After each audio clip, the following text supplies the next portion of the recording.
कहानी शुरू होती है एक सुनसान गांव के कोने में खड़ी सैकड़ों साल पुरानी उस हवेली से। लोग उसे शापित हवेली कहते हैं जो भी वहां गया कभी लौटकर नहीं आया। रात होते ही उस हवेली से अजीब सी चीखें और फुसफुसाहटें सुनाई देती हैं। रोहित, नेहा और अमन ये तीनों दोस्त और यूट्यूबर थे। इन्हें हॉरर वीडियोस बनाने का शौक था। एक दिन रोहित ने कहा, अगर हमें सच में वायरल होना है तो उस हवेली का सच रिकॉर्ड करना होगा। नेहा ने डरते डरते मना किया, लेकिन आखिरकार वो दोनों के साथ चलने के लिए तैयार हो गई।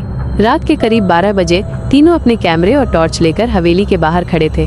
टूटी हुई लोहे की जंजीरें और जंग लगे गेट को देखकर ही नेहा के कदम कांपने लगे।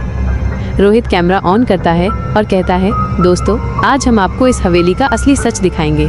तीनों जैसे ही अंदर कदम रखते हैं, धूल, मकड़ी के जाले और टूटी फूटी दीवारें उनका स्वागत करती हैं। चारों तरफ इतनी गहरी खामोशी थी कि दिल की धड़कन भी सुनाई दे रही थी। नेहा की नजर अचानक एक पुराने शीशे पर पड़ी। उसने देखा, शीशे में खड़ी परछाई उसकी अपनी नहीं थी, वो किसी औरत की थी जिसकी आंखें गहरी और काली थी। नेहा चिल्लाई, रोहित, यहाँ कोई है। रोहित और अमन भाग कर आए, लेकिन शीशा खाली था। वो बोले, तुम्हें वहम हुआ है। लेकिन कुछ सेकंड बाद ऊपर की मंजिल से किसी के कदमों की आवाज आई। सीढ़ियाँ टूटी हुई थी, फिर भी किसी के चलने की आहट साफ सुनाई दे रही थी। अमन ने टॉर्च ऊपर फेंकी। दीवारों पर अजीब से निशान उकेरे हुए थे, जैसे किसी ने खून से बनाए हों। तीनों धीरे धीरे ऊपर बढ़े। कॉरिडोर में लगे पुराने चित्रों की आंखें उन्हें घूर रही थीं। नेहा ने डर के मारे एक चित्र को छुआ और अचानक उस फ्रेम से एक ठंडी हाथ ने उसकी कलाई पकड़ ली। नेहा चीख उठी। रोहित और अमन ने उसे खींचकर छुड़ाया, लेकिन अब माहौल और खौफनाक हो चुका था। एक कमरे का दरवाजा अपने आप खुला। अंदर सैकड़ों गुड्डे और गुड़ियां पड़ी थीं। उनमें से एक कुर्सी पर बैठी थी और उसकी गर्दन धीरे धीरे घूमकर कैमरे की तरफ मुड़ी। रोहित का कैमरा कांपने लगा। अमन ने कहा, हमें वापस जाना चाहिए, लेकिन गेट का रास्ता अब बंद हो चुका था। अचानक कॉरिडोर के अंत में एक औरत दिखाई दी।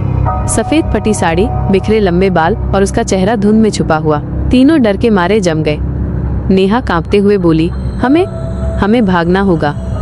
जैसे ही अमन ने टॉर्च उसकी तरफ घुमाई, औरत गायब हो गई, पर हवा में उसके पैरों की पायल की आवाज गूंज रही थी। तीनों ऊपर वाले कमरे में छिप गए। अंदर पहुंचकर देखा, कमरा अजीब तरह से सैकड़ों जलती हुई मोमबत्तियों से भरा हुआ था।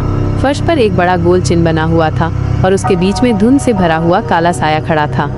वो साया धीरे धीरे उनकी तरफ बढ़ने लगा। रोहित का कैमरा सब रिकॉर्ड कर रहा था। नेहा रोने लगी। अमन ने उसे खींचा और बोला, भागो। भागते भागते सीढ़ियों से उतरते वक्त अमन का पैर फंस गया। नीचे से काले हाथ निकलकर उसके पैरों को पकड़ने लगे। रोहित और नेहा ने पूरी ताकत लगाकर अमन को ऊपर खींचा।